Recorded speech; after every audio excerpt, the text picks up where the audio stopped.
पहले एक बार आपने मुझे गुरुकुल के लिए विदा किया था, किंतु उस समय आपके नेत्रों में आशा थी और मुख पे उत्साह था कि ये आपके पुत्र के भले के लिए है।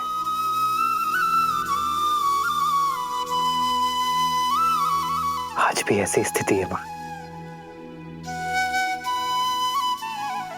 किंतु इस बार पुत्र का हित पहले से बड़ा है मां।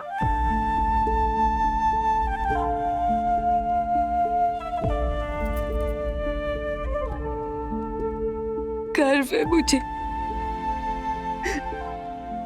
है मुझे अपने पुत्र पर कि उसने मेरी कोख का सम्मान बढ़ा दिया।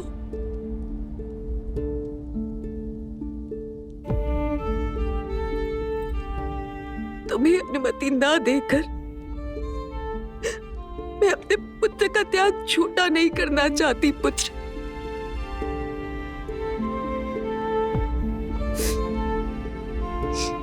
तुम्हें अनुमति है, अनुमति है पुत्र, पर क्या सारे धर्म तुम्हारे पिता और तुम्हारी विमाता के लिए, अपनी जननी के लिए कोई धर्म नहीं? सोचा नहीं कि मैं तुम्हारे बिना इस महल में कैसे रह पाऊंगी? 14 वर्ष जब मेरा पुत्र वहां वन भटक रहा होगा। नहीं, मैं भी चलूंगी पुत्र, मैं भी तुम्हारे साथ चलूंगी पुत्र।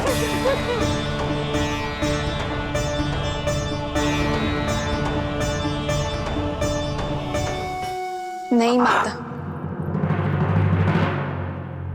मुझे विश्वास है विवाह के पश्चात जैसे आपने हमारा स्वागत किया था, वैसे ही वन से लौटने के पश्चात आप हमारा स्वागत करेंगी।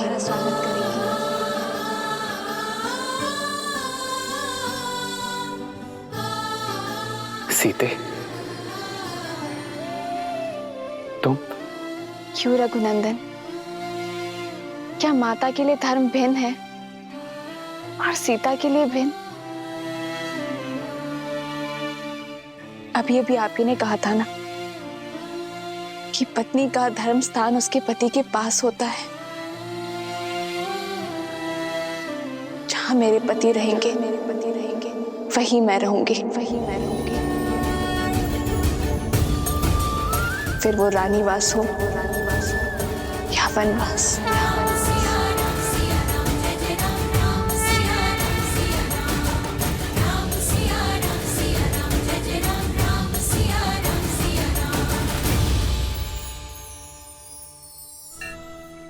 नहीं पुत्री, तुम नहीं जा सकती। तुम अयोध्या की कुलवधू हो, तुम कोई वनवासिनी नहीं हो सकती।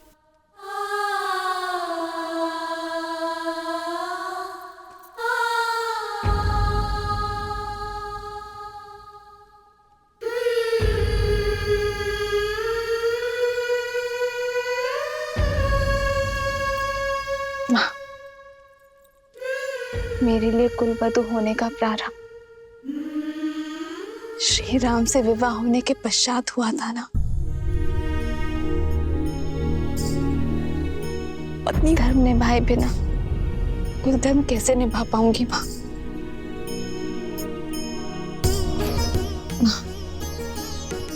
आपने मुझे पुत्री माना है ना,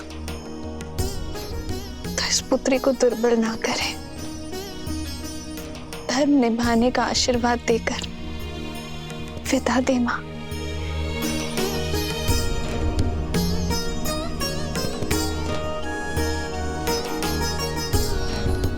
वनवास का आदेश केवल मेरे लिए है सीता, अपना प्रारब्ध मैं तुम्हें नहीं दे सकता।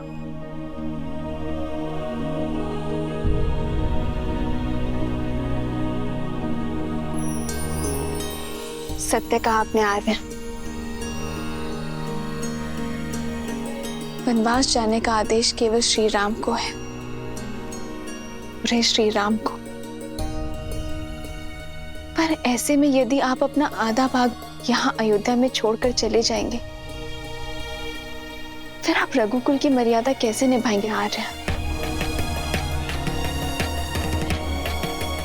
प्रारब्ध से बड़ा संबंध वो है जिसमें हम जुड़े हैं आर्य। यदि मैं शरीर हूं तो आप आत्मा है, और ऐसे में हम भिन्न भिन्न कैसे रह सकते हैं आर्य?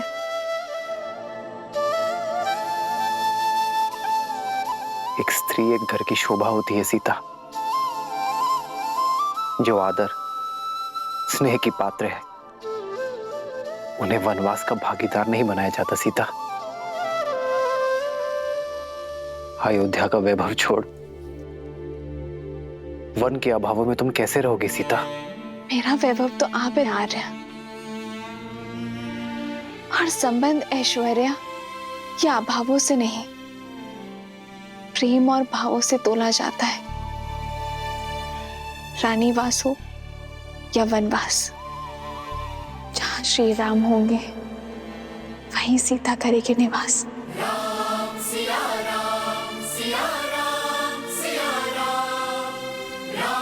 इस मार के हर पग में तुम्हें दुख के कांटे मिलेंगे सीता।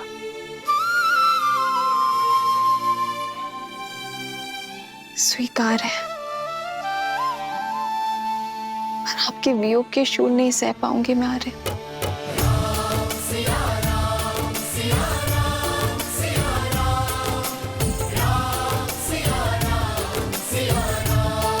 किंतु मिथिला नरेश को मैंने वचन दिया था सीता कि उनकी पुत्री को सदा सुरक्षित रखूंगा। माता सुनैना को भी आश्वस्त किया था मैंने कि उनकी पुत्री को कभी दुख नहीं दूंगा। अगर तुम्हें वनवास ले गया तो उनका सामना कैसे कर पाऊंगा मैं सीता? वही तो दशरथ नंदन, वन जाकर आप अयोध्या में मेरी रक्षा कैसे कर पाएंगे? और संतों के संग से मुझे वंचित करके दुख दे पाएंगे आप?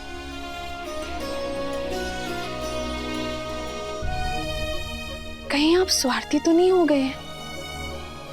वन की सुंदरता, ऋषियों के सत्संग से मुझे वंचित करके स्वयं सारा सुख भोग लेना चाहते हैं। आप अपना वचन पूरा करें, ये गर्व है मेरे लिए। लेकिन आर्य, मैंने भी वचन दिए हैं, माता पिता को वचन दिए हैं कि मैं सदा मिथिला के संस्कारों को निभाऊंगी। अग्नि को साक्षी मानकर वचन दिया है कि मैं सदा आपकी परछाई बनकर रहूंगी। मैं जनक नंदिनी सीता वचन देती हूँ कि मैं आपका हाथ कभी नहीं छोड़ूंगी। धर्म के पथ पर आपका हाथ थामे आगे बढ़ूंगी। यदि कभी आपके धर्म पर या आप पर कोई संकट आया, आपकी रक्षा के लिए मैं अपने प्राण देने से पीछे नहीं हटूंगी। हम सुख में दुख में सदा एक दूसरे के साथ रहेंगे। आप अयोध्या की गरिमा और रघुकुल की मर्यादा के लिए वनवास जा रहे हैं ना? और मैं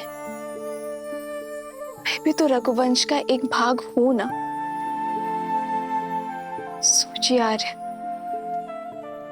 जब इतिहास कहेगा कि रघुकुल की कुल वधू ने महल के सुख के लिए अपने पति का साथ छोड़ दिया, तो क्या तब भी अयोध्या की रघुवंश की गरिमा बनी रहेगी?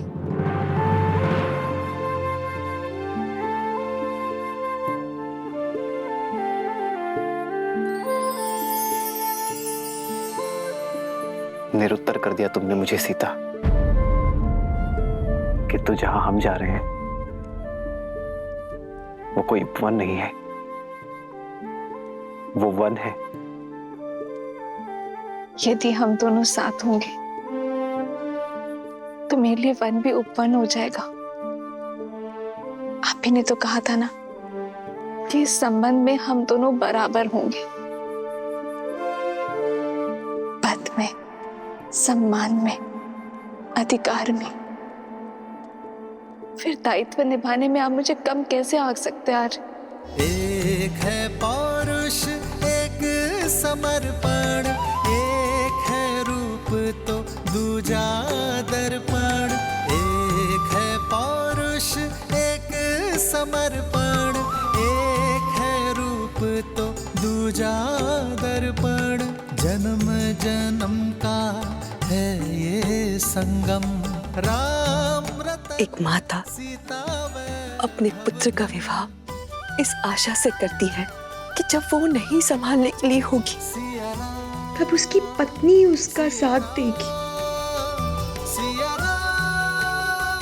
अपने स्वार्थ में मैं ये माता का कर्तव्य भूल गई थी, पर अब मैं तुम्हें नहीं रोकूंगी सीता। तुम्हारा स्थान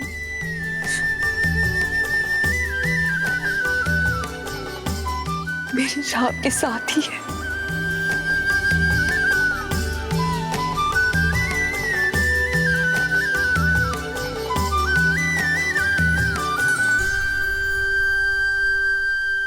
मैं भली भांति जानता हूं कि ये षड्यंत्र किसने रचा है। मां, पुत्र, बस एक क्षण मेरी बात सुनो। ये समय सुनने का नहीं है माता, कर्म करने का समय है मां। लक्ष्मण!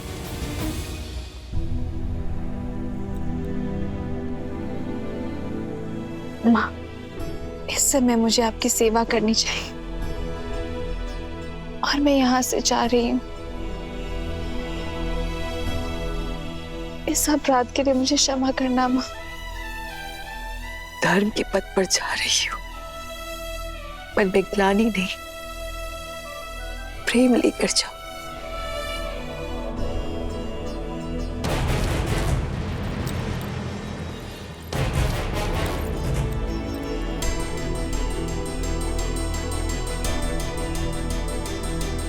सदा सौभाग्यवती भव। अद्भुत भैया, अद्भुत। वचन किसी ने दिया, वरदान किसी और ने मांगा, और वनवास जाने के लिए आप सच खड़े।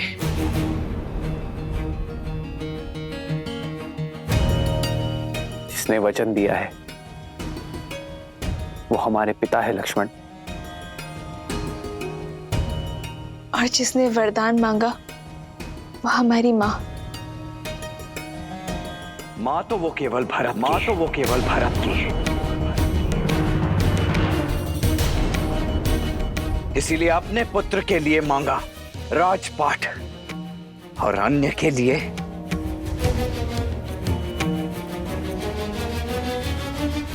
भाभी। आपको तो भैया को समझाना चाहिए था, उन्हें रोकना चाहिए था, और आप हैं कि इस अन्याय में उनके साथ। कौशल्या मां, आपको क्या हो गया है? आप आशीर्वाद देकर इन्हें विदा कर रही हैं। ये अयोध्या में हो क्या रहा है? परंतु ये लक्ष्मण मौन नहीं रहेगा।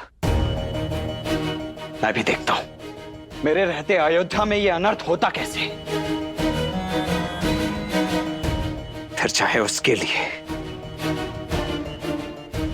मुझे अपने ये हाथ भरत की माता के रक्त से ही क्यों सनने ना पड़ जाएं।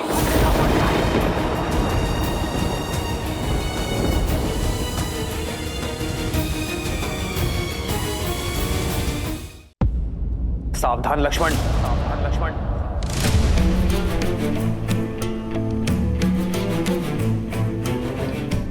भरत से पहले वो मेरी माता है।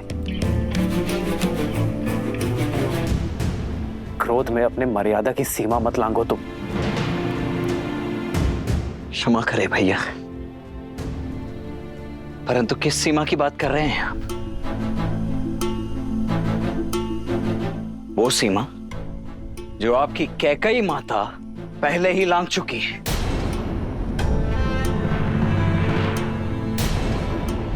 यदि वो माता होती तो अपने पुत्र को ऐसा श्राप तो कभी नहीं देती भैया।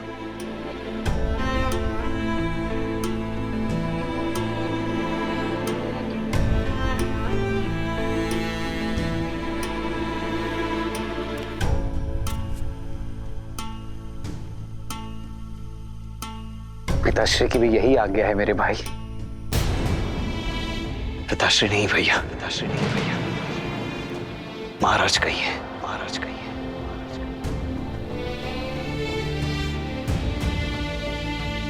अयोध्या नरेश महाराज दशरथ, जो स्त्री मोह में अंधे होकर अधर्म के मार्ग पर चल पड़े, परंतु ऐसे राजा के विरुद्ध विद्रोह करने के लिए भी सज्ज है ये लक्ष्मण।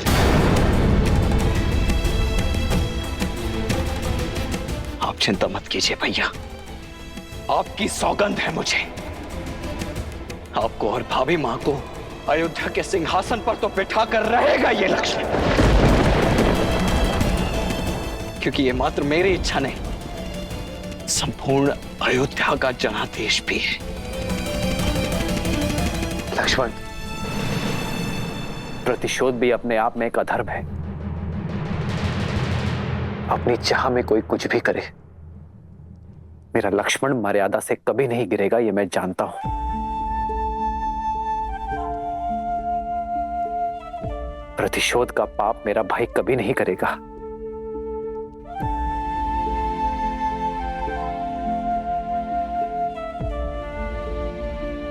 तो मैं क्या करूं भैया?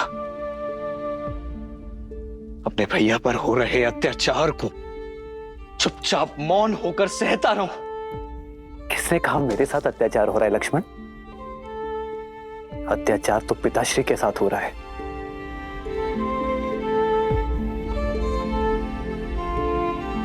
जिन्हें अपने प्राण प्रिय पुत्र को वनवास भेजना पड़ा।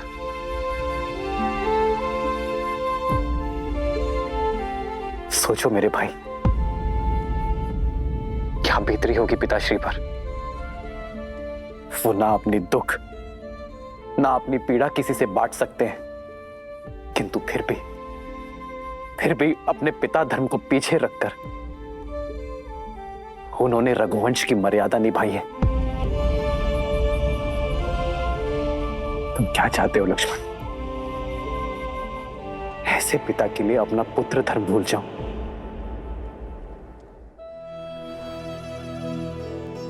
और माता कैकेयी का भी कोई दोष नहीं है लक्ष्मण, ये तो नियति का खेल है जो हर किसी को अपना निमित्त बना लेती है।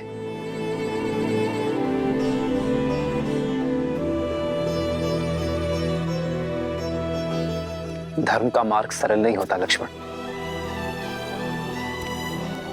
किंतु उचित अवश्य होता है। पितामह हरिश्चंद्र और भगीरथ ने जो धर्म के बीज बोए हैं, उसे हरा हमें रखना है लक्ष्मण।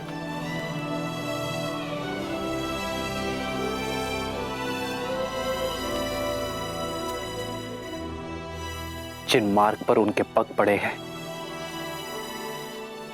हमें उसी मार्ग पर चलना है लक्ष्मण, क्योंकि धर्म के मार्ग से विमुख होना रघुवंश की मर्यादा नहीं है।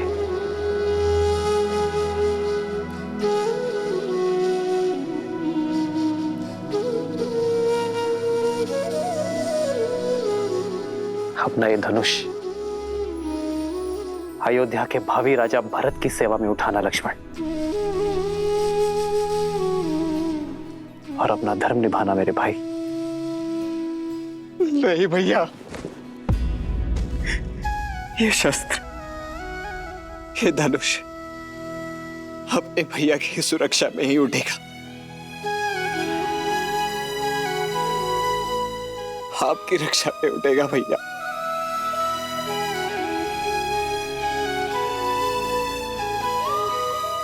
मुझे स्वयं से विलक मत कीजिए भैया, मुझे भी अपने साथ ले चलिए, ले चलिए मुझे भी।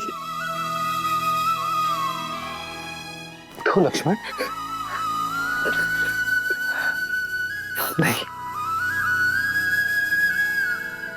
यदि तुम चले गए तो अयोध्या को कौन संभालेगा लक्ष्मण? भरत शत्रुघ्न भी यहां नहीं है। पिताश्री को तुम्हारी आवश्यकता है लक्ष्मण।